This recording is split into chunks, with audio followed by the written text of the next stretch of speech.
Mesdames et messieurs, bonsoir. C'est une prise de parole du président Alassane Dramane Ouattara que je suggère à mes invités de commenter ce soir. Le président de la République de Côte d'Ivoire qui a annoncé seulement hier qu'il décide de ne pas être candidat à l'élection présidentielle du 31 octobre prochain et de transférer le pouvoir à une jeune génération. Esquisse de raison d'une décision et impact sur la Côte d'Ivoire et l'Afrique.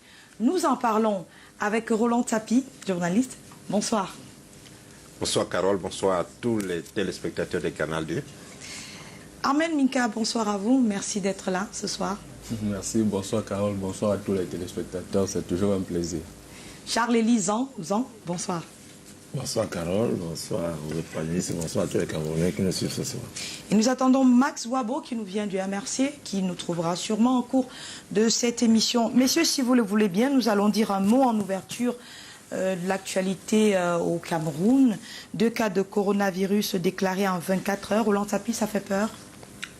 Pas particulièrement, ça ne devrait pas avoir fait peur parce que le coronavirus, vous savez, il a été annoncé depuis décembre 2019. Ça va faire pratiquement 3-4 mois aujourd'hui. Donc, on sait qu'il se répand aussi avec une vitesse plus ou moins maîtrisée parce que si c'est déclaré au Cameroun aujourd'hui, le Cameroun est le 6e pays africain où il est déclaré. Heureusement, jusqu'ici, aucun cas de décès n'a été déploré malgré ces cas déclarés. Ce que je peux déplorer tout simplement, c'est que de plus en plus, les grands événements sont en train d'être annulés, retardés, les grands événements sportifs et tout cela. Des réunions internationales. Des réunions internationales. Et la crainte, peut-être, c'est que cela puisse finalement affecter peut-être le Chan. On n'en sait rien. Mais on n'en est pas encore là. Mais voilà la seule crainte que je peux avoir par rapport à cela jusqu'ici. Dans l'immédiat, à même cas, sur les réseaux sociaux, la raillerie, c'était que peut-être ça va impacter les festivités du 8 mars. Est-ce que, pour vous, les mesures prises par le gouvernement vous rassurent? Jusqu'ici, nous sommes là, nous venons d'avoir la nouvelle que le 2e cas a été confirmé, donc évidemment ça fait peur. Nous sommes suffisamment en alerte par rapport à ça. Un deuxième cas qui découle du premier. Qui découle du premier, en effet. Bon, maintenant, comment est-ce que le gouvernement va s'organiser pour essayer d'endiguer cette menace pour que la menace ne s'étende pas plus que ça, déjà, parce que jusqu'ici, il faut dire que c'est un virus contre lequel nous n'avons pas encore un antidote déterminé. L'OMS et les grands laboratoires sont encore à la recherche d'un antidote, d'un médicament. Donc il y a de quoi avoir peur. Et nous estimons que nos autorités vont prendre toutes les mesures, toutes les dispositions pour endiguer et puis isoler les patients afin que le Cameroun ne soit pas aussi affecté que d'autres pays que nous connaissons. Charles-Élie Zan, sommes-nous parés pour gérer ce genre de crise? Bon, peut-être la chance que nous avons, c'est que nous avons été le 7e pays, je crois, 6e en Afrique à être à la lettre. On va peut-être copier ce que les autres ont fait. Il y a eu 17 cas en Égypte, pas de mort, 3 cas au Maroc, pas de mort, Afrique du Sud et tout. On va faire comme eux. Là, peut-être on peut dire, la bonne nouvelle, c'est qu'il n'y a pas encore de décédés en Afrique. Et on va donc vous savez, l'imitation est le fait social le plus élémentaire. On va faire comme les autres ont fait. On va isoler les atteints, endiguer la pandémie et essayer de copier et suivre les mesures d'hygiène qui ont été données par les autorités de la place. Mais nous sommes rassurés parce que la santé nous fait comprendre que tout a été mis en œuvre pour que ces 2 cas ne deviennent pas des agents pathogènes de cette maladie à travers notre pays. Roland Tapi, est-ce que l'État ne devrait pas peut-être sensibiliser davantage? Peut-être, mais entre sensibiliser et endiguer le virus, il y a une chose. Notez seulement que le matin, le ministre de la Santé a publié un communiqué qui faisait état d'un premier cas en précisant que c'était un citoyen camerounais qui était arrivé, un citoyen français qui était arrivé au Cameroun le 24 février, je crois. Oui. Et le deuxième communiqué dit que le 2e cas, c'est une citoyenne qui a été en contact étroit je ne sais pas à quel niveau a été l'étroitesse avec ce premier sujet, mais toujours est-il que on voit très bien que ce ne serait pas au niveau de l'État ou bien de quelques responsables que ce soit d'empêcher ça. Si quelqu'un a déjà ce virus et qui n'est pas détecté, il a sûrement eu l'occasion d'être en contact avec plusieurs autres personnes, peut-être pas avec le même niveau d'étroitesse, parce que d'après les informations que nous avons reçues, je ne sais pas si cela est vrai ou pas, c'est qu'il était à un deuil. C'est un Camerounais naturalisé français qui est revenu au Cameroun et est allé à un deuil quelque part dans le BAM, et sûrement là-bas il aurait été en contact avec beaucoup d'autres personnes. À quel niveau, je n'en sais rien. Et je peux imaginer comment quelqu'un, quand il revient de l'Europe, comment il est couru ici. Il court ici chez nous, tout le monde veut lui parler, tout le monde veut le saluer, et on peut imaginer que si c'est effectivement ce qui s'est passé, que beaucoup de gens ont été en contact avec lui. Mais est-ce que cela les a exposés pour autant au virus? On ne peut rien savoir. Ce qui veut dire que on aura beau sensibiliser les gens, mais vraiment si tel que ce virus se propage, il serait vraiment difficile d'arrêter s'il y a quand même déjà un sujet qui est quelque part et qui peut contaminer. Comment on déclarait 2 cas, Arménica, en l'espace de 24 heures, alors que le communiqué précise que le premier qui a été donc déclaré est retourné au Cameroun le 24 février. On sait qu'il y a le temps de mener les examens. Mais entre le temps de mener les examens et hier, les premiers soupçons qui commencent à s'ébruiter comme quoi il y a un cas de coronavirus au Cameroun, et ce matin, le communiqué du ministre de la Santé, est-ce qu'il n'y a pas une incohérence dans le déroulé des faits tels qu'ils nous sont présentés par le gouvernement? Oui, fatalement, nous décelons tous, nous voyons bien qu'il y a une incohérence quelque part, et c'est autant de choses qui nous inquiètent davantage, hein, parce qu'on a le sentiment que c'est pas assez bien maîtrisé, parce que bon, le monsieur il est venu par un vol commercial. Et puis voilà, tel que dit M. Roland Tchapi, il a été à un deuil, donc il a été nécessairement en contact avec beaucoup d'autres Camerounais. Donc qu'il soit diagnostiqué malade et que quelques 24 heures après qu'on nous dise qu'il y a un autre cas, ça veut dire qu'on a peut-être d'autres potentiels malades qui courent dans la nature et puis qui vont, l'ignorant, effectivement, contaminer le virus à d'autres Camerounais. Donc c'est pour nous l'occasion d'interpeller les pouvoirs publics, qu'ils prennent toutes les dispositions, pour que les malades, parce qu'on a vu par exemple en Chine, un centre hospitalier particulier a été construit pour isoler et traiter les malades, quoi. Donc au Cameroun, voilà, nous avons des personnes comme ça là, qui se promènent sans peut-être même savoir qu'elles sont atteintes de virus. Donc c'est l'occasion d'interpeller effectivement les pouvoirs publics pour que toutes les dispositions soient prises, pour que toutes les personnes déjà soient isolées, soient prises en charge, et qu'une bonne campagne de communication soit organisée autour de cette pandémie qui arrive. Afin au moins autour des mesures de prévention. Voilà, les mesures de prévention, parce qu'on a eu des cas comme le choléra au Cameroun, on ne le souhaite pas, mais que toutes les mesures de la communication soient faites pour que ces populations, par exemple, en milieu rural, qui ne sont pas suffisamment au fait du danger, soient atteintes et puis qu'elles puissent prendre toutes les dispositions. Voilà. Revenons, si vous voulez bien, à l'objet de cette émission. C'est cette décision du président de la République de Côte d'Ivoire de ne pas briguer un autre mandat. Alassane Dramane Ouattara l'a annoncé ce lendemain. Hier, je le disais en introduction de cette émission, qu'il a décidé de ne pas être candidat à l'élection présidentielle du 31 octobre prochain et de transférer le pouvoir à une jeune génération. Roland Tchapi, vous êtes surpris ? Oui, je suis surpris. Je suis surpris pour 2 raisons tout au moins. Voyez-vous, ce n'est pas habituel dans le précaré français que les présidents décident d'eux-mêmes comme ça, là, dire qu'ils ne vont pas se porter candidat à une élection présidentielle. Ça, c'est vraiment pas habituel. On a plutôt vu dans beaucoup de pays où la Constitution a été modifiée pour qu'ils se représentent de manière éternelle. La deuxième surprise vient du fait, effectivement, que le président Ouattara dit qu'il compte désormais passer le pouvoir à la jeune génération. Pourtant, en 2016, il faut se souvenir, le même président a fait modifier la Constitution dans laquelle il faisait sauter le verrou de la limitation d'âge qui était de 75 ans pour que cela ne soit plus un blocage. Ça suppose qu'il permettait dans cette Constitution à ce moment-là que des gens de plus de 75 ans se portent candidats à la présidentielle.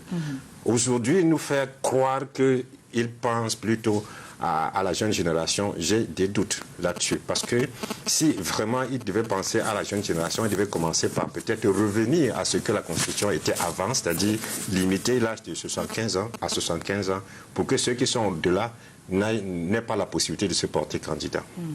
La deuxième chose, c'est que dans la même Constitution, le mandat n'était pas limité à ce moment-là.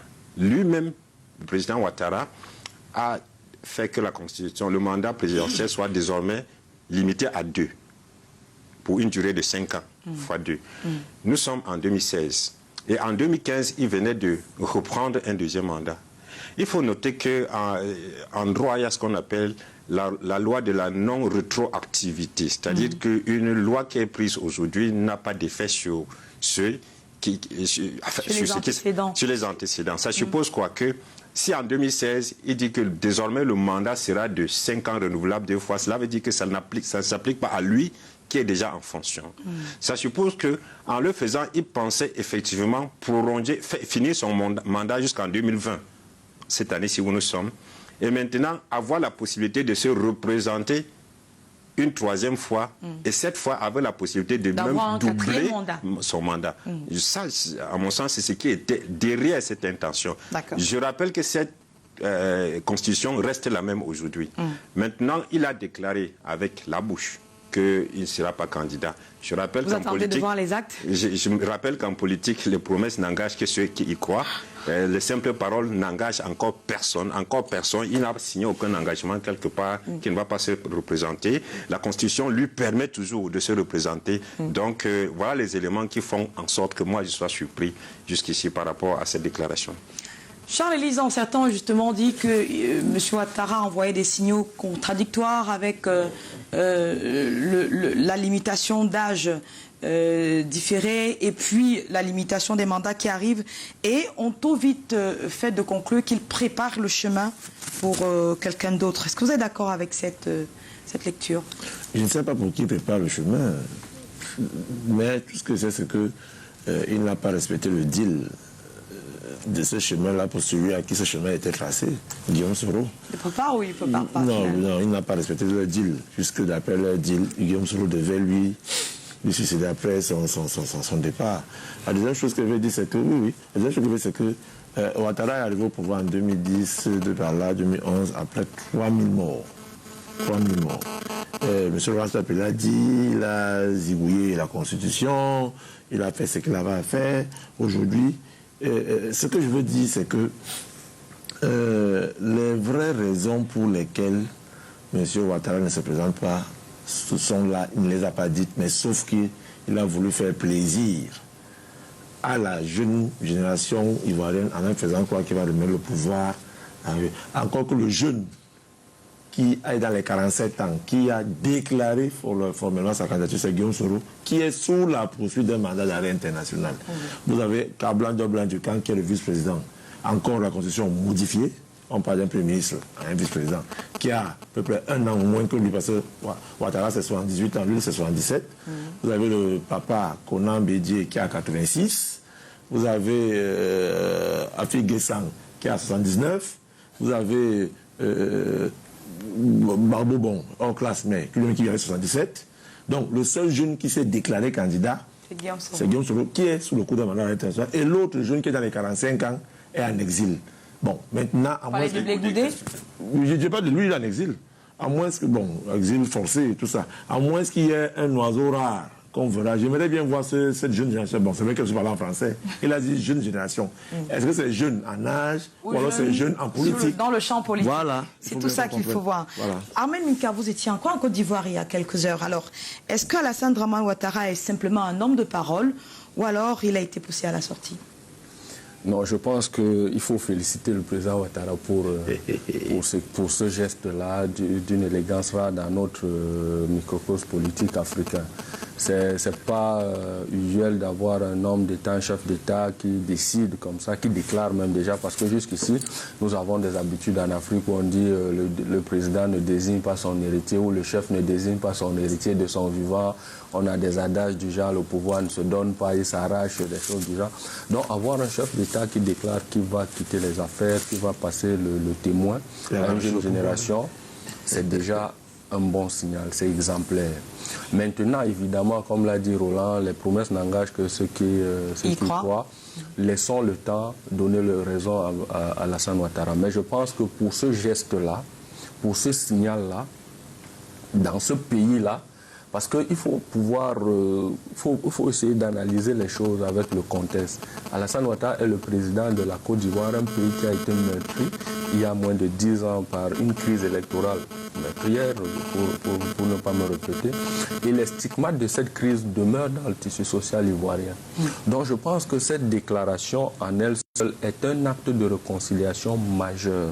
Parce que lui, il fait partie de ce trio, comme on dit souvent, un trio magique, trio mortel en Côte d'Ivoire, Gbagbo, Bédié, Ouattara, cette génération, ce groupe de personnes qui a marqué d'une manière, selon qu'on se trouve dans un camp ou l'autre, qui a sérieusement ou du moins suffisamment marqué les Ivoiriens ces 30 dernières années.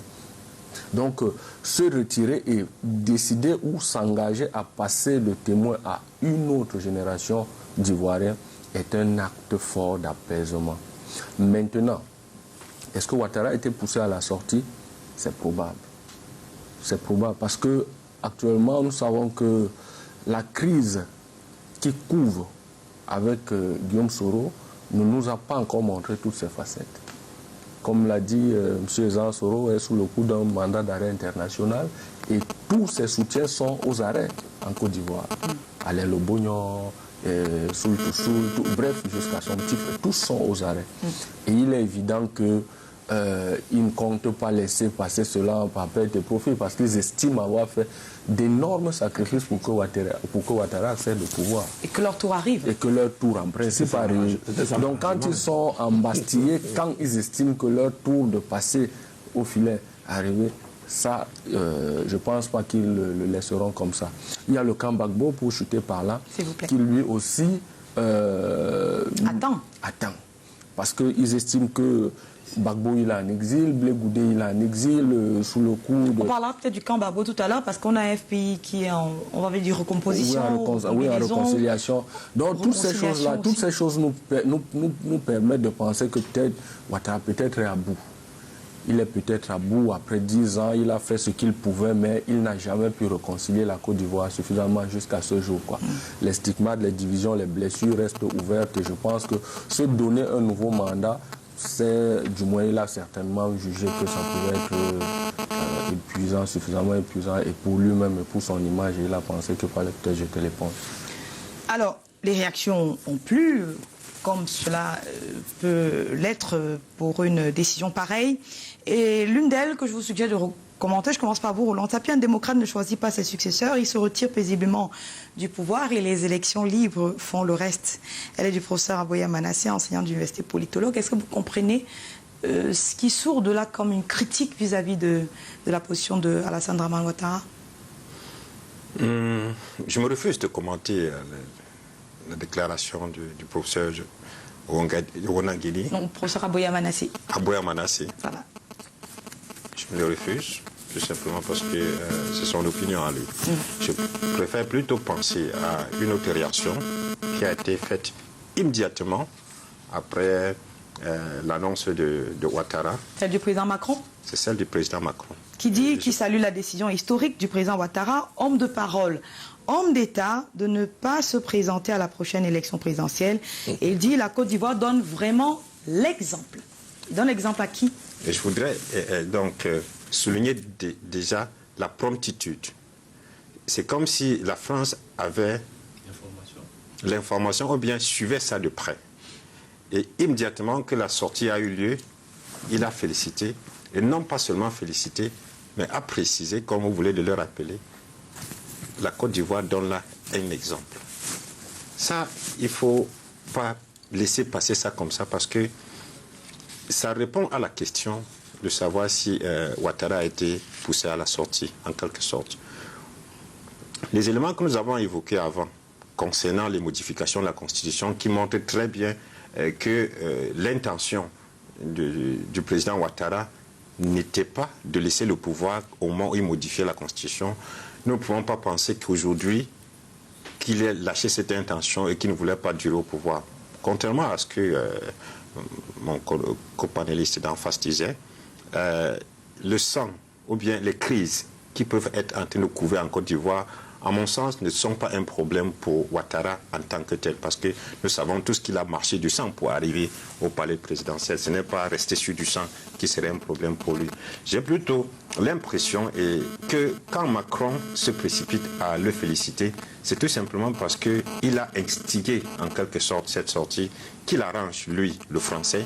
Qui l'arrange pourquoi? Parce que le précaré français pose beaucoup de problèmes au niveau international aujourd'hui. Le précaré français en Afrique, c'est des pays où on s'éternise au pouvoir.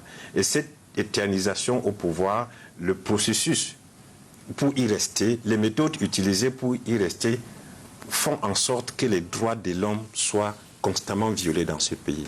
Et ça fait déjà beaucoup de crises.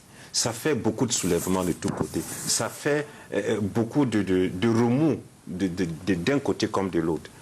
Et ça n'arrange pas les autres puissances internationales, les autres puissances qui sont en train de rappeler à la France que ça, c'est pas bon pour le business. N'oubliez pas que eux tous travaillent pour... Enfin, ici, ils lorgnent l'Afrique, c'est parce qu'ils veulent venir faire du business. Et quand il y a instabilité quelque part, c'est pas bon du tout. Et ils sont en train de rappeler donc à la France que tous ces pays-là, là où tu as la même mise, fais attention parce que là, nous sommes un peu gênés. Ils peuvent l'avoir interpellé au Conseil de sécurité de l'ONU, dans les instances comme l'Union européenne et tout ça, la France est bousculée par ces pères puissances coloniales. Et je crois qu'ils ont compris, ou bien la France a compris qu'il faut essayer de trouver une autre méthode pour protéger leurs intérêts en Afrique. Il s'agit peut-être plus pour eux de maintenir au pouvoir de manière trop longue les dirigeants. Il faut maintenant essayer de les ôter un peu plus régulièrement pour laisser l'impression... Mais dans le cas d'espèce, la Côte d'Ivoire n'est pas peut-être l'exemple en matière d'éternisation au pouvoir. En même cas, pourquoi la Côte Sauf d'Ivoire... que justement l'intention était de l'être. Parce que si on regarde bien dans le précaré, ce que vous appelez le précaré français, il y a l'Afrique centrale qui a un bon petit record en termes de longévité au pouvoir. Pourquoi ça marche ou ça marcherait en Afrique de l'Ouest? Et c'est là où le mot, l'exemple tient. Et non pas en Afrique centrale. Charles Élisant. Non, aucun pays, aucun président de l'Afrique centrale n'a de leçons à recevoir de Ouattara. Aucun. Je dis bien aucun. Ceux qui sont au pouvoir actuellement. Aucun n'a marché sur 3000 morts pour arriver au pouvoir. Je dis aucun. La deuxième chose, n'oubliez pas ce qui s'est passé en Côte d'Ivoire il y a quelques jours où Macron est venu fêter son anniversaire à Abidjan. Et n'oubliez pas que c'est pendant cet anniversaire que les deux tourtereaux ont déclaré la venue d'une nouvelle monnaie, en lieu et place de tout l'espace UEMOA réuni. Et que quelques jours après, le Nigeria a convoqué un sommet extraordinaire pour botter en touche tout ce qui a été dit à Abidjan ce jour. Et vous savez que le négociateur trouvé pour la zone Afrique de l'Ouest et avec la France et les autres bailleurs internationaux pour gérer le transfert de monnaie de franc CFA à la nouvelle monnaie qui arrive a été choisi à la personne du président nigérian. Il y a plusieurs facteurs qui font que Ouattara, sur la scène politique internationale sous-régionale, a perdu le leadership. Ce n'est plus lui. La deuxième chose, est-ce que vous savez que Ouattara a pris 30 milliards de francs de la BDCAO pour lutter contre une pandémie et que il a un problème actuellement avec, vous le savez? Non, nous ne le savons pas. Non, mais M. Minka le sait. La troisième chose, c'est que vous allez remarquer qu'il y a une nouvelle génération de présidents qui arrive, qui ne veut plus traiter avec cette France-Afrique d'avant. Au niveau de l'Afrique de l'Ouest, vous avez le président béninois qui a carrément décidé de chasser Bolloré. Vous avez au Cameroun, où la France perd de plus en plus ses intérêts. Au Tchad, c'est alors la guerre déclarée entre Idriss Déby et la France.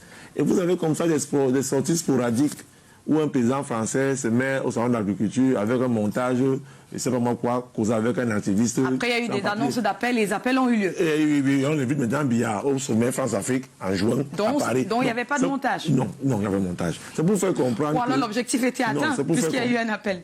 C'est pour faire comprendre que, Carole, tout ce qui se passe, c'est que la France veut garder sa main mise sur le pays qu'elle estimait être la locomotive de cette sous-région, n'ayant pas la main mise sur l'autre pays qui est le Nigeria. Il faut maintenant choisir l'homme qui viendra faire. Parce qu'une autre candidature de Ouattara, je tiens à vous rappeler que Guillaume Soro dit qu'il a 8000 hommes armés. 8000 prêts à jaillir. Si les choses se passent comme elles se passent là. Donc, il faut donc voir de ce côté-là le fait qu'il a compris que non. On lui a dit, mon frère, tu es venu comme ça. Il faut bien que tu partes.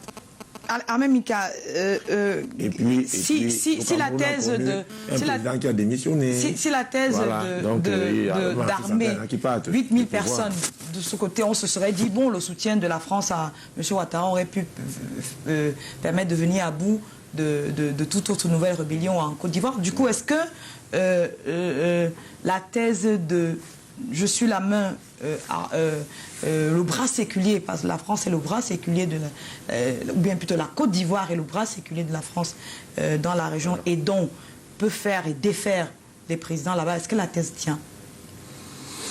Non, bon, en réalité, nous savons, il faut les propos de M. Zambon, je ne veux pas les commenter parce que, bon, je lui laisse la responsabilité de ses propos. Mais je veux dire que la France est un vieux partenaire de la Côte d'Ivoire, un partenaire historique, et il y a certainement beaucoup d'intérêt. C'est vrai que... Comme partout en Afrique francophone. Oui, comme partout en Afrique francophone, mais particulièrement en Côte d'Ivoire, où c'est un pays presque émergent avec près de 6 millions d'étrangers, en majorité français, de nationalité française. Donc, il faut comprendre un peu l'implication ou l'intérêt de la France dans l'observation de la politique de ce pays-là. Mais je me dis quand même que la sortie du président Macron prompte telle que nous l'avons vu laisse à désirer quand même. Parce que ce à quoi nous militons maintenant, c'est une espèce d'émancipation des pays africains. Un président français qui vient féliciter un président africain qui a décidé de respecter, entre guillemets, la constitution de son pays. En fait, c'est un acte ça relève de la politique intérieure d'un pays.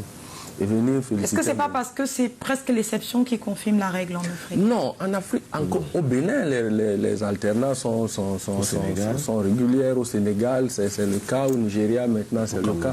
Donc, le fait particulièrement en Côte d'Ivoire démontre que la France tient et a une implication réelle dans la politique. On en vient à ce que Roland Tapi disait tout à l'heure en soulignant l'exemple évoqué par Emmanuel Macron pour ce qui est de la Côte d'Ivoire. L'exemple pour qui? Moi, je pense par contre que, avant de répondre à cette question, Carole, je pense plutôt que l'avènement de Ouattara au pouvoir en Côte d'Ivoire peut expliquer la sortie du président Macron. Parce que nous connaissons très bien l'implication de la France dans l'avènement du président Ouattara au pouvoir en Côte d'Ivoire. Et on connaît l'accompagnement et le soutien que la France lui aura apporté tout au long de son séjour au pouvoir. Donc, ça vient nous, et la France en est défendue, le président Ouattara s'est toujours défendu d'être le poulain de la France. Or, cet acte-là, cette sortie, cette déclaration... Il y en a aussi qui ont été des meilleurs élèves de la France à l'Afrique. Oui. Moi, je ne veux pas être leur avocat ici, mais ce à quoi moi j'interpelle le président français et nos politiques, c'est d'être un peu plus, entre guillemets, spectateur de ces choses-là. Parce que nous avons actuellement une jeunesse qui veut se décomplexer, qui veut se libérer et qui veut s'émanciper de cette relation, entre guillemets, paternaliste qu'on peut constater. Donc, qu'elle observe de loin des relations historiques, nous voulons bien, mais peut-être que le président pouvait regarder ça un peu de loin et ne pas le commenter aussi rapidement, aussi directement, quoi. Ça peut laisser penser à certains qu'ils veulent garder la même mise ou qu'ils ont un intérêt particulier à ce que les choses passent comme ça, ou alors que c'est la France qui est en train de guillonner le président Ouattara derrière. Or, personne, ni la France, ni la Côte d'Ivoire, ni Ouattara, ni Macron, ni nous, n'avons intérêt à ce que les choses se passent comme ça. Je ne dis pas que c'est ça, je ne dis pas que c'est ce qui se passe, mais c'est un conseil que je pourrais donner en disant que les choses se passent comme elles devraient se faire et que chaque observateur regarde de loin et laisse les Ivoiriens gérer leur politique intérieure.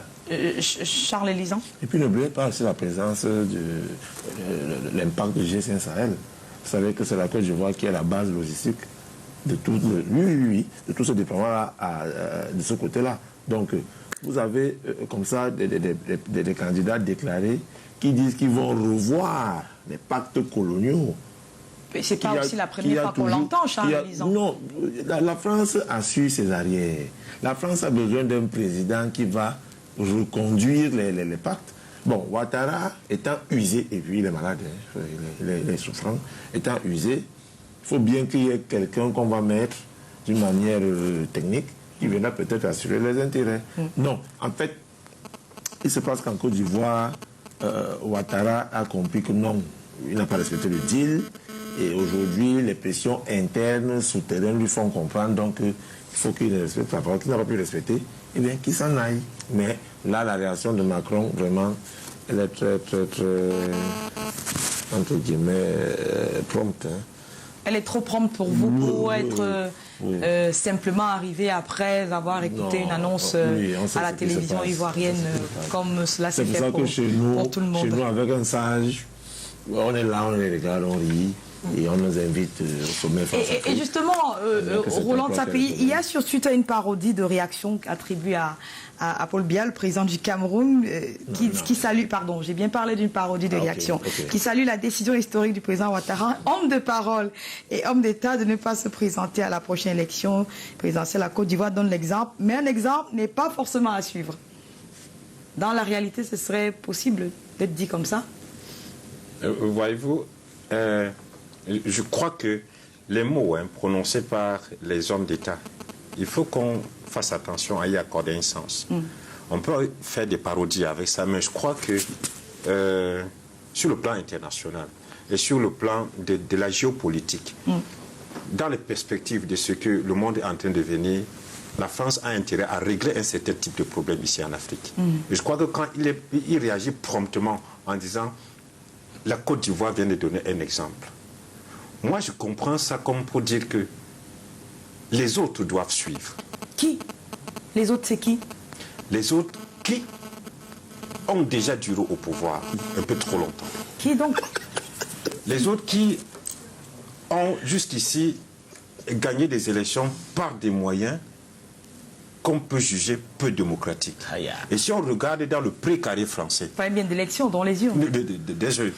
Si on regarde dans le précaré français, en dehors de Ouattara, qui a modifié encore la Constitution pour vouloir se présenter, on sait très bien qu'au Cameroun, la Constitution a été modifiée pour que Paul Biya se maintienne au pouvoir plus longtemps qu'il ne fallait. Pourtant, c'est le même Paul Biya qui avait fait modifier la Constitution en 1996 pour limiter les mandats. Mais quand il s'approchait déjà de la fin de ces 2 mandats de ces 7 ans qu'il avait pris, qui s'achevaient en 2011, en 2008, il a trouvé le moyen de remodifier cette Constitution pour faire sauter le verrou de la Constitution. Et de la limitation des mandats. De la limitation des mandats et y rester. On a le cas également en en Guinée équatoriale de Biangema qui dure au pouvoir. On a le cas au Tchad. Arrivé en 90, il disait bien arrivé au pouvoir en 1990. Ouais, donc 2020 plus tard, on est bien en train de parler de l'Afrique centrale. On parle de l'Afrique centrale. La Chine n'est pas en Afrique centrale. Nous sommes en train de dire. Monsieur Jean, je crois que nous parlons des choses assez sérieuses. Et nous parlons bien de l'Afrique francophone. Nous parlons de la sortie de Ouattara et la réaction qui a suivi de Macron. C'est de ça qu'on parle. Il faut éviter de nous distraire parce que je sais que c'est le propre du RDPC de faire la diversion. Effectivement, je le rappelle tout simplement que je ne me laisserai pas distraire. Et donc, l'exemple à suivre, il faut le dire clairement. Quand Macron dit que c'est un exemple à suivre, ça veut dire que tous ceux qui ont déjà duré au pouvoir et qui n'entendent pas, qui devraient suivre cet exemple en disant je ne me présente plus à l'élection, même quand la possibilité leur est offerte par la Constitution. Il faut assumer, c'est-à-dire que si seulement après... Moi, Carole, excuse-moi, j'ai un problème avec cette posture de Roland, dans la mesure où, à chacune des élections de chacun de ces présidents auxquels il fait allusion, la France a toujours adressé un message de félicitations chaque fois qu'un président a été élu. Et avec chacun de ces pays, la France conserve des relations diplomatiques avec une représentation. Ça a été réitéré pour le cas du Cameroun très récemment. Avec une coopération en bonne et due forme. Donc je peux penser que cette position, cet argument pourrait être déconstruit. Parce qu'en réalité, je continue de penser que c'est des questions de politique interne. La France n'a d'intérêt en Afrique que ses intérêts, au risque de me répéter. Les alternances, la bonne gouvernance, les droits de l'homme, on peut penser que c'est subsidiaire, que c'est accessoire. L'essentiel reste ses intérêts.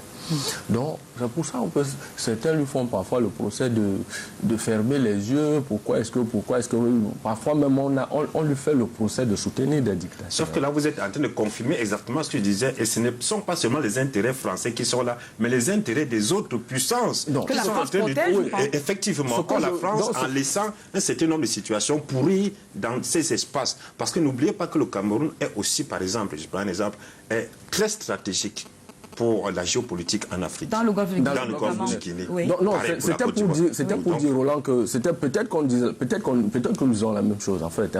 Mais ce que je voulais dire, c'est que, et je reviens là-dessus, je dis, et je pense que les questions d'alternance, de choix de président, de politique et tout, relèvent de notre politique intérieure. Personne ne le conteste. C'est vrai que le monde est devenu un village planétaire et que les intérêts sont interconnectés, mais ce à quoi j'interpelle nos dirigeants et ceux de nos pays amis, dont notamment la France, c'est de rester relativement en marge de ces questions-là. Mais pourquoi rester en marge alors que lorsqu'il s'agit des politiques économiques, lorsqu'il s'agit de l'assistanat, lorsqu'il s'agit de nous donner un coup de main sur le plan sécuritaire, on ne leur demande pas de rester à distance? Est-ce que le fait qu'on les appelle au secours pour juguler un certain nombre de crises ne leur donne pas un droit de regard, justement, y compris sur notre politique intérieure? Moi, je pense que, Carole, ces choses-là peuvent être organisées autrement. Donnez-nous votre argent, mais ne vous mêlez pas de nos affaires, c'est ça? Non, quand on dit... Parce que d'où c'est de l'argent, ce qu'on nous donne, on voit généralement ce qu'on nous donne. Mais on ne dit jamais ce que nous donnons. Voyez-vous? Ça, c'est une question importante aussi. Parce que, et c'est important de le relever, dans les relations internationales, on a toujours entendu parler de l'aide publique au développement, des prêts faits à l'Afrique, de ceci. Mais qu'est-ce que l'Afrique donne en retour? Nous ne sommes pas dans un centre de philanthropie où on fait des cadeaux à l'Afrique. On ne peut pas le penser. Donc, nécessairement, l'Afrique donne quelque chose en retour.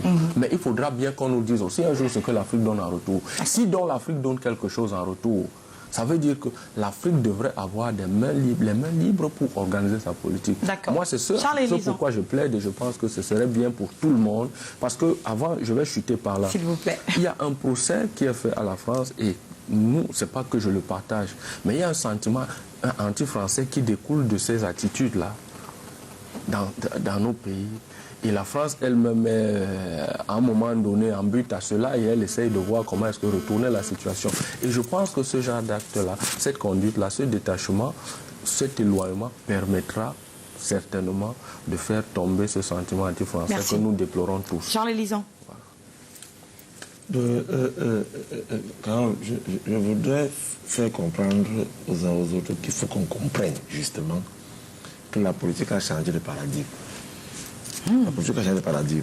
Enfin. Et je continue de dire que les présidents africains n'ont pas de leçons à recevoir d'Emmanuel Macron, dans le sens de faire la politique. Et il faudrait bien que les uns et les autres le sachent. Que le fait que l'armée française vienne au Cameroun pour former, c'est vraiment qui l'armée... pour nous appuyer dans la lutte contre Boko Haram. Justement, c'est parce que ça s'appelle de la lutte préventive. Puisque quand les États-Unis viennent ouvrir des bases militaires en Afrique, partout dans le monde, c'est plutôt pour leur propre sécurité. Parce que la sécurité des États-Unis, ce n'est pas seulement protéger les frontières, c'est de prévenir à distance. Quand la France arrive et crée le G5 Sahel, c'est parce qu'elle-même a créé le boulevard. Mais la France aussi a des bases en Afrique. Hein. C'est ce que je dis. À travers la tuerie, le meurtre de Kadhafi, qui a ouvert donc une route qui permet à ce que les armes... Avant Kadhafi, il y avait déjà des bases françaises. Pas comme ça. Donc, la France, quand la France arrive en Afrique, crée une base militaire ici et là, ce n'est pas seulement parce qu'elle vous aime beaucoup, c'est parce qu'elle aussi, elle se protège elle-même à travers ce qu'elle appelle de la prévention. La troisième chose, c'est que, justement, comme il l'a dit, nous voyons l'exemple du port autonome de Douala. C'est quand on a commencé à le gérer qu'on voit ce que ça génère comme argent. Ah oui. Et c'est bizarre que la deuxième personnalité dans l'exécutif, bon, disons dans le gouvernement français, parce qu'après le Premier ministre, c'est le ministre des Affaires étrangères, arrive au Cameroun tout juste après la résiliation d'un contrat. C'est pour faire comprendre que, et c'est là que j'appuie M. Minga, c'est qu'il n'y a pas d'amitié, oui, il n'y a pas d'amitié en État, il n'y a que des intérêts. Et quand la France sent que son intérêt est, entre guillemets, en danger, elle intervient. Bon, maintenant, moi je lis la phrase de Macron, que je suis l'exemple d'une autre manière. Laquelle? Tenez, vous savez au moins ce que l'ambassadeur russe a parlé, et qu'il y a une visite qui se prépare entre Poutine et Biya. Mais c'était déjà annoncé il y a quelques mois. Non. Vous savez que le président a été annoncé en Russie. Et il y avait eu tout un dispositif pour l'accueillir et il n'est pas arrivé en Russie. Poutine n'est pas...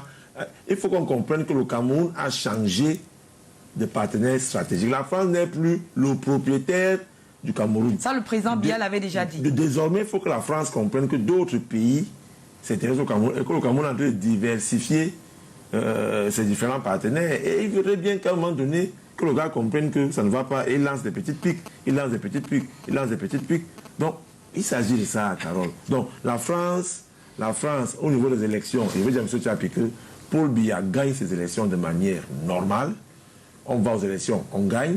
La dernière élection, ils n'ont pas voulu arriver, nous sommes partis. Donc, de ce côté-là, il n'y a pas de problème.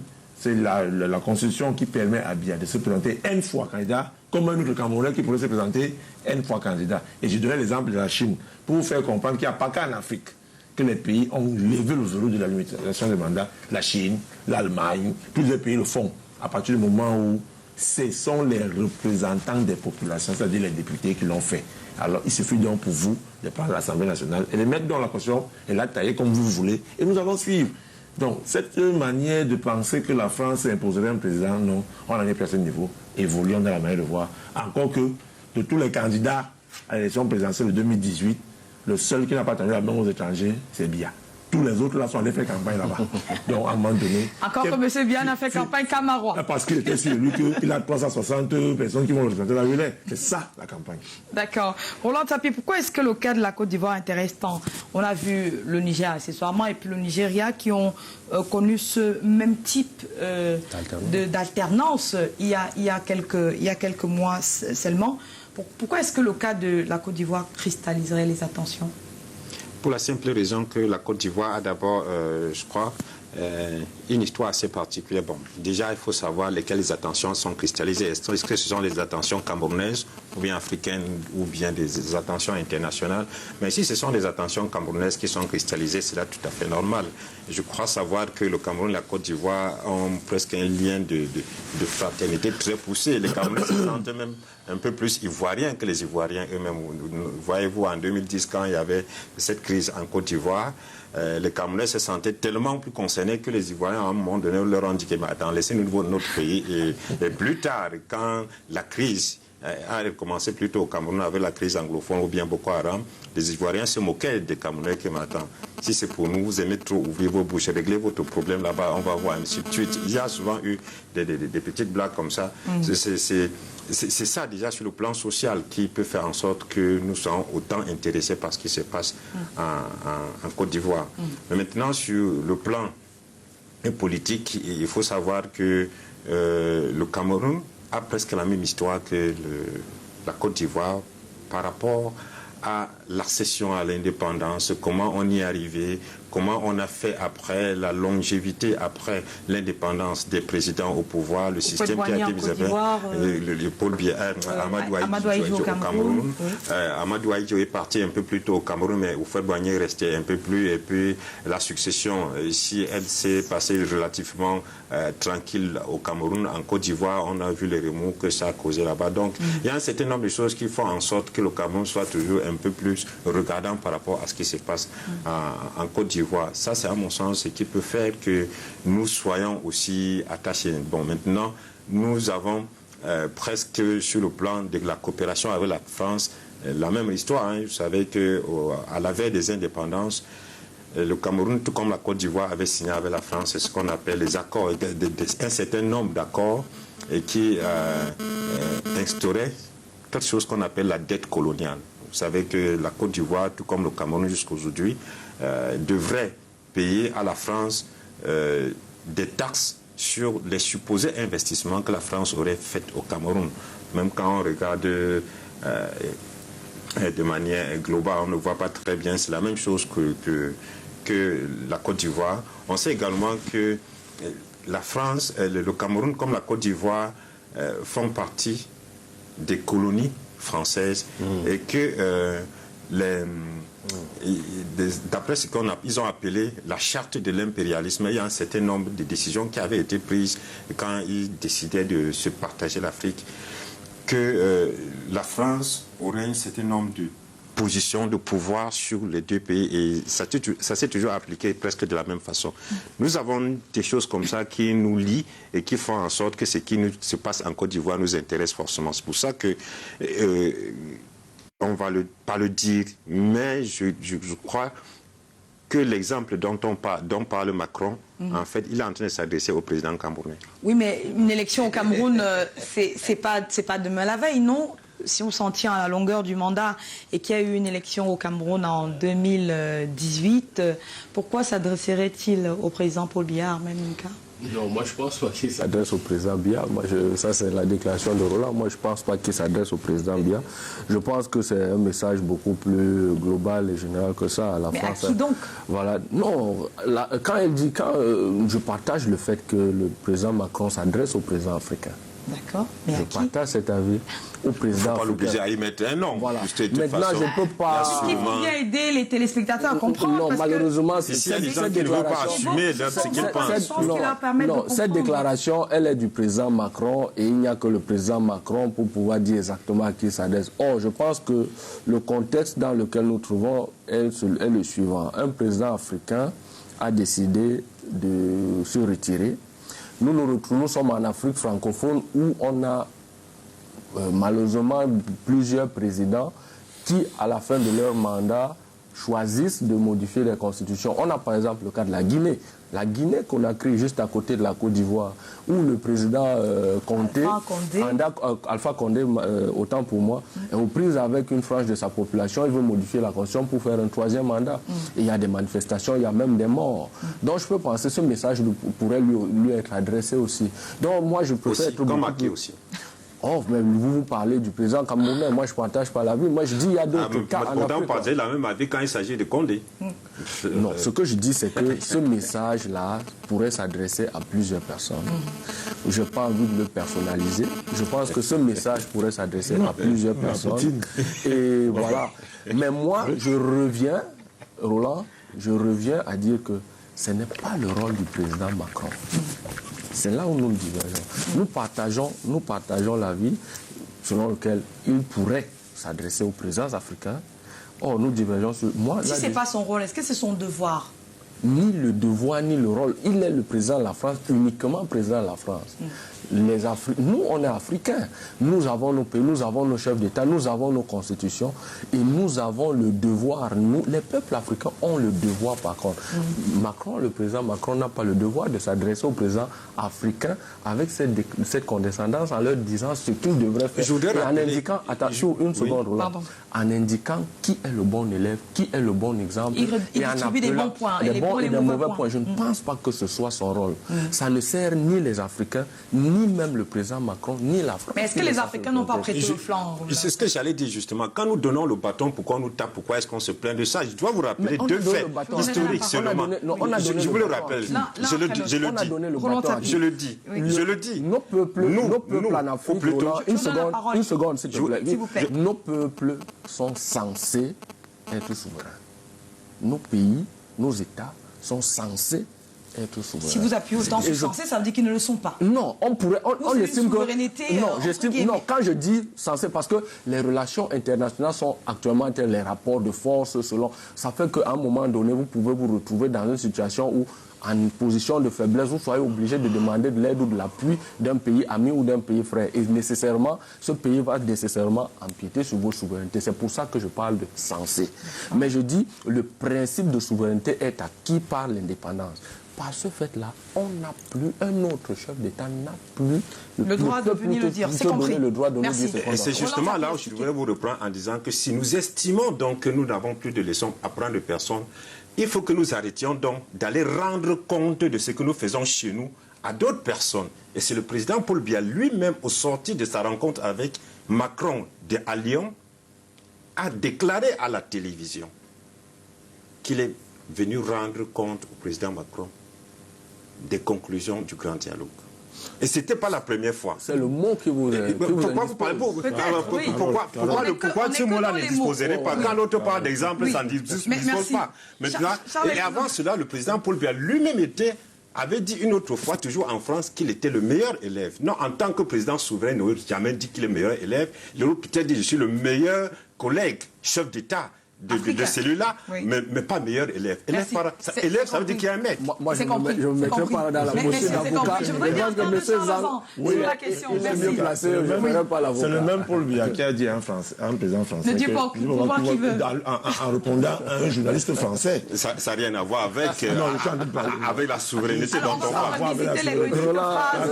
Non, comme pour dire à ceux qui estiment que Biya dit qu'il a rendu compte à Macron que Biya dit... On n'estime pas, c'est ce qui s'est passé. Il faut bien restituer les faits. Biya a dit à son prédécesseur que je suis au pouvoir parce que je suis fort, pas parce que vous voulez. C'était une manière subliminale de leur dire.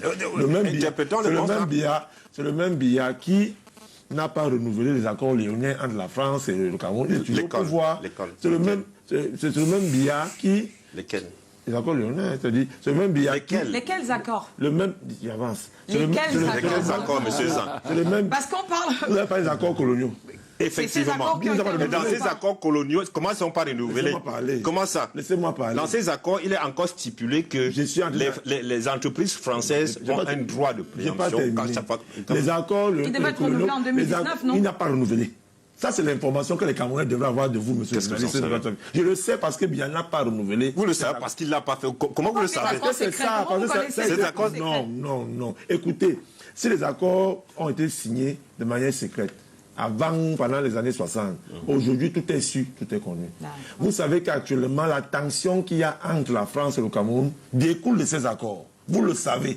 Vous savez que pour qu'un président de la République prenne sur lui le courage de destituer de la gestion d'un port aussi important comme celui de Douala, qui est la vitrine de l'Afrique centrale, ça veut dire qu'il est en train de remettre en cause les relations qu'il y a entre ces deux pays. Vous le savez très bien. C'est un courage. Non, c'est justement pour faire comprendre que n'oubliez pas une chose, M. Laurent Chappé. N'oubliez pas une chose. Votre enfant qui est à la maison, à un moment donné, il grandit et il a envie d'aller dehors. Dans le rapport de ça, laissez-moi parler. Le départ de Bolloré au port autonome de Douala n'est pas le fait de la présidence de la République. C'est un fait politique. Parce que effectivement, de la présidence de la République, on a signé une note pour demander au directeur de Sustoire, justement parce que celui qui lui a demandé Sustoire est un légaliste. Et lui a dit, le procès est en cours. Charles Élisant. Monsieur Laurent Chappé, c'est une décision de justice. Charles Élisant, c'est à moi que vous répondez. Bolloré n'est pas à l'ordre du jour de ce débat. C'est des armes. On ne peut pas parler de rapport français. Je vous suggère de passer à autre chose. On ne peut pas. S'il vous plaît. Non, nous sommes passés. Avançons. Faire comprendre, M. Laurent Chappé, que... Pourquoi moi? Parce que c'est vous qui voulez entraîner les Camerounais dans une histoire où... C'est ce que vous voulez dire.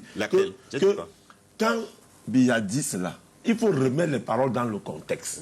Quand Biya parle de l'élève de la France, en ce moment-là, cette indépendance que les pays africains ont eue. C'était les années 80, 90. On est à peine à 20 ans, 15 ans de 1960 dans des années d'indépendance. Et donc, c'est tout à fait normal qu'avec le temps, que les uns les ont mûri. Je tiens à vous rappeler que dans le plan de Nicolas Sarkozy, président de la France, tout puissant président de la 5e République en France, il avait mis pour programme, après Kadhafi, ce serait Biya. Et vous savez que le Fonds monétaire africain, qui était l'alter ego du Fonds monétaire international, avait pour siège à Yaoundé, et que le dossier est reparti de plus belle.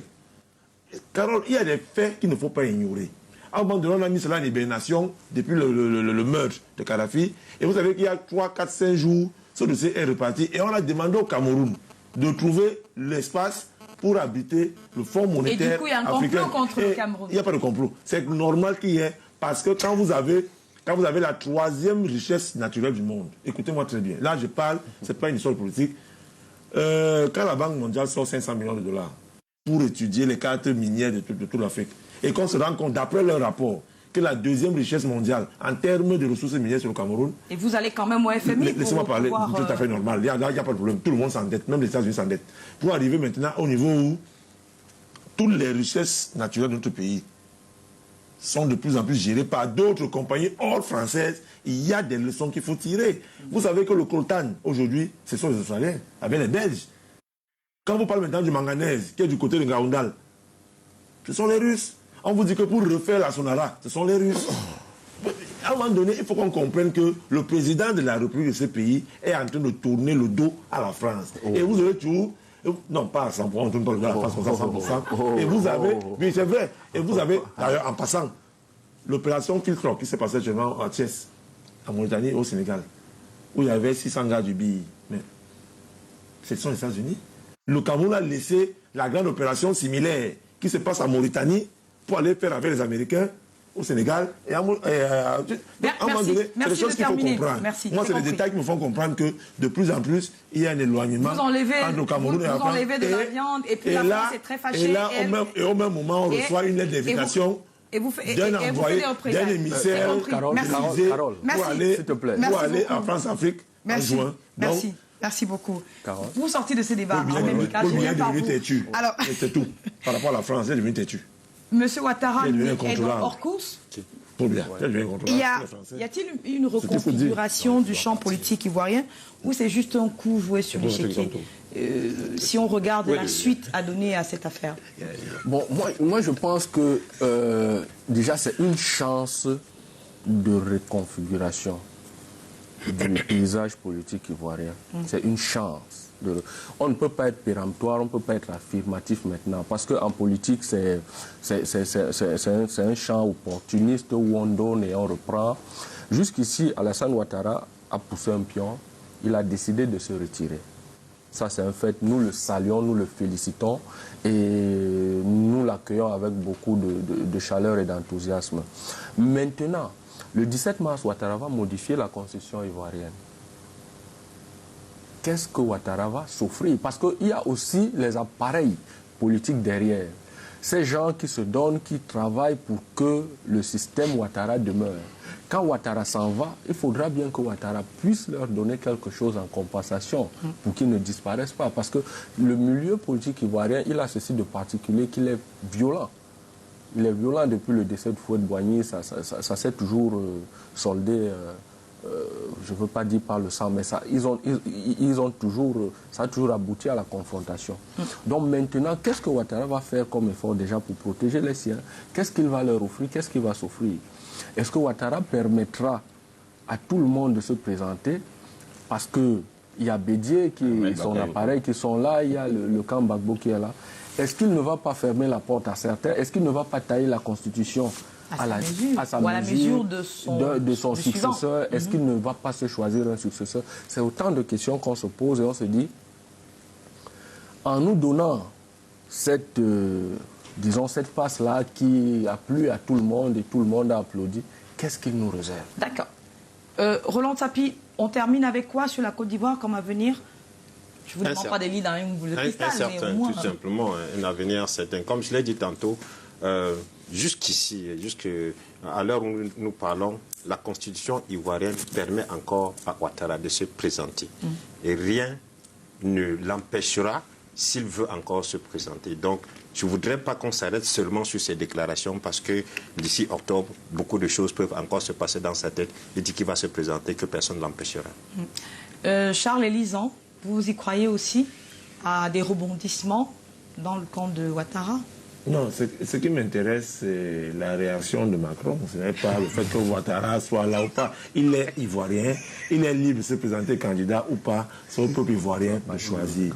Tout ce que je sais, c'est que la même France qui aujourd'hui veut donner des leçons, entre guillemets, à d'autres pays, est cette France-là qui a violé la constitution ivoirienne quand le Conseil constitutionnel avait déclaré que c'est Gbagbo qui était l'heureux vainqueur. C'est cette France-là qui a aidé les rebelles allaient déloger le gars au palais pour mettre leur ami au pouvoir. Donc, quand la France là est adulée aujourd'hui, moi je suis étonné. Ce qui me fait donc comprendre que je reste dubitatif, je regarde. Tout ce que je souhaite au peuple frère et ami ivoirien, c'est qu'ils aient le président qu'ils veulent et que ce président continue à développer le pays là. Comme quelque chose de quand même bien que ce que Ouattara a commencé à faire, malgré que la France lui donnait beaucoup. C'est un bilan plutôt positif, Armel Mika pour Ouattara, mais dans le camp de Laurent Gbagbo, qu'en est-il? Oui, le camp de Laurent Gbagbo a été, vous savez, je parlais de stigmate, je parlais de cicatrices de la guerre actuellement. Le camp de Laurent Gbagbo porte encore les stigmates de la crise post-électorale de 2010-2011. Après l'arrestation de Gbagbo en 2011, la majorité des cadres du parti du FPI, notamment le Front populaire ivoirien, a été soit en prison, soit contraint à l'exil. Depuis 2014, on a vu une espèce de décrispation avec la libération de certains, notamment le président Pascal Affi-N'Guessan et tout récemment en 2016 Simone Gbagbo. Et il y a d'autres cadres qui rentrent d'exil. Mais le parti lui-même n'a pas échappé à cette fièvre-là où il est rentré dans une crise intestine qui l'a divisé avec d'un camp Pascal Affi-N'Guessan et les siens qui pensait qu'il fallait continuer le jeu politique parce que le procès auquel le président Gbagbo était livré était un procès politique et que le FPI devait continuer à jouer sa partition. Et d'un autre camp, je pourrais dire des conservateurs menés à l'époque par Aboudraman Sangaré, de regretter mémoire, Kone Katina et tout le reste là, qui pensaient que Gbagbo devrait rester le centre de la politique, du moins au sein du FPI. Et de la lutte du FPI. Et de la lutte du FPI, voilà, merci pour le mot, de la lutte du FPI. Donc là, bon, cette crise-là s'est soldée du moins ou cette confrontation s'est soldée dernièrement par une rencontre entre le président Gbagbo et le président récemment Pascal annoncé en le Europe. 4 janvier, oui, à Bruxelles. Et puis actuellement, le FPI est en négociation, du moins les deux camps sont en négociation pour une réunification, pour des retrouvailles, quoi. Et donc, si Ouattara ne compétit pas, c'est un boulevard pour le FPI ou pas? Non, ce ne serait pas un boulevard, ce serait naïf de penser que c'est un boulevard pour le FPI. Le FPI doit se reconstituer, le FPI doit se réorganiser parce qu'il y a le PDCI qui entend par exemple... Henri Konan Bédié, dont on a peut-être pas beaucoup parlé, mais qui est aussi en embuscade. En 2015, Henri Konan Bédié, lui, il a offert carrément un mandat à Alassane Ouattara à travers peut-être ce serait son tour. Vous parlez beaucoup de Guillaume Soro tout à l'heure, Henri Konan Bédié Soro aussi le frein. Il y a beaucoup de jeunes. Et peut-être cette limitation d'âge profiterait plutôt à Henri Konan Bédié ou Roland Tapi? Peut-être. Il y a 86 ans. Il n'y a plus de plafond. Non, je te dis, c'est vrai qu'il n'a pas encore. Il a dit qu'il ne s'est pas encore prononcé. Mais il a dit que c'est le sacerdoce restant à la disposition de son peuple. De toute façon, on en reparle puisque on suit ces affaires-là bien de près. Merci à Armel Mika d'être passé par ici. Roland Tapi, merci à vous. Vous aurez du grand amour de ces jours-ci puisque le président de la République vient de convoquer une fois de plus le corps électoral pour les partiels dans le nord-ouest et le sud-ouest. Dans les 11 circonscriptions où les élections ont été annulées. Voilà. Il y a 13 sièges à pouvoir de ce côté-là. D'accord. Donc c'est reparti. Un nouveau tour de manège. Merci. Sauf que la question qui se pose là, c'est que comment ça va se passer puisque les élections ont été annulées pour des causes d'irrégularité constatées telles qu'introduites par le STF. Ça a été corrigé entre-temps. Maintenant, est-ce que entre... je voulais dire quelque chose. Est-ce qu'en un mois, ces conditions difficiles dans lesquelles les élections se sont déroulées vont être améliorées. Pourquoi est-ce qu'on a annulé l'élection législative? On a laissé les municipales alors que les deux se passaient au même jour, au Je même vous réinviterai sur ce plateau pour en parler très bientôt, messieurs. Merci beaucoup, merci à vous. Le journal, c'est tout juste après. Je vous souhaite un excellent week-end en compagnie des programmes de Canal 2 International. C'est le 8 mars, dimanche. Eh bien, bonne fête à moi, bonne fête à toutes les femmes du Cameroun, bonne fête à toutes les combattantes de la liberté. Bon week-end, au revoir.